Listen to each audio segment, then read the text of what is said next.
बेटा आपके लिए मैं असरसन के 2 क्वेश्चन लेकर आया हूँ और क्वेश्चन भी बेटा एक एक मिनट के।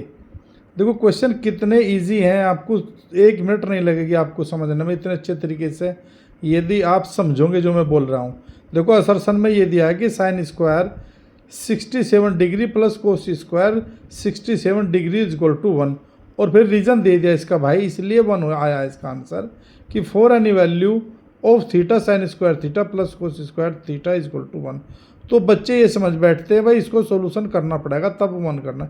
बेटे आपको करने की आवश्यकता नहीं है, कारण यह है कि हमें पता है कि sine square plus cos square 1 होता है इफ़ यहाँ पे जो एंगल है ये सेम है। देखो ये थीटा है, ये भी थीटा है, क्लियर।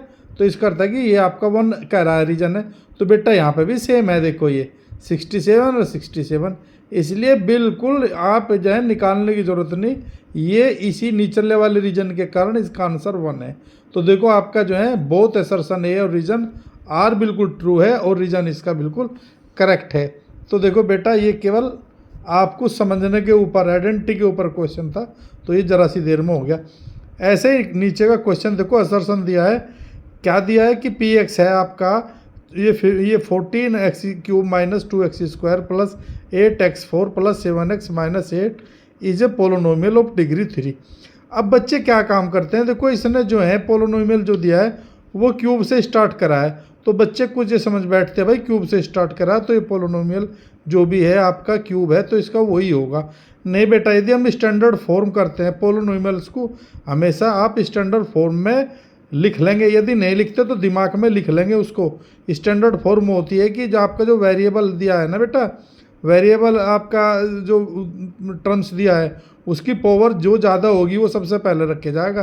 तो देखो यहाँ x⁴ है, तो इसका अर्थ है कि यह टर्म्स पहले होनी थी, तो ये फिर और बाकी 3 वाली बाद में 2 वाली फिर इस तरीके से।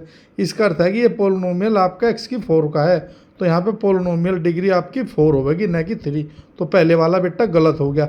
नीचले वाला रीजन कह रहा है कि जो हाईएस्ट पावर होती है ना x किसी भी पोलिनोमियल में fx, तो बेटा वही उसकी डिग्री होती है। तो ये बिल्कुल ठीक कह रहा है नीचले वाला, यानी कि ए ऊपरला गलत हो रहा है और नीचे वाला बिल्कुल ठीक है। तो आपका देखो असर्शन ए इज ट्रू है, रीजन आपका ये रीजन आपका बिल्कुल ठीक है। ये डी आपका जो ऑप्शन है ना ये बिल्कुल करेक्ट है आपका। तो इस तरीके से क्वेश्चन को बेटा कर सकते हैं हम। तो ये अक्सर ये आपका असर्शन के रीजन के क्वेश्चन थे। आपको ये जो है 2 क्वेश्चन आते हैं बेटा हर टेस्ट में आपके एग्ज़ाम में, तो इनको अच्छे से समझ लेना चाहिए, कर लेना चाहिए। आप इसको रिपीट कर सकते हो।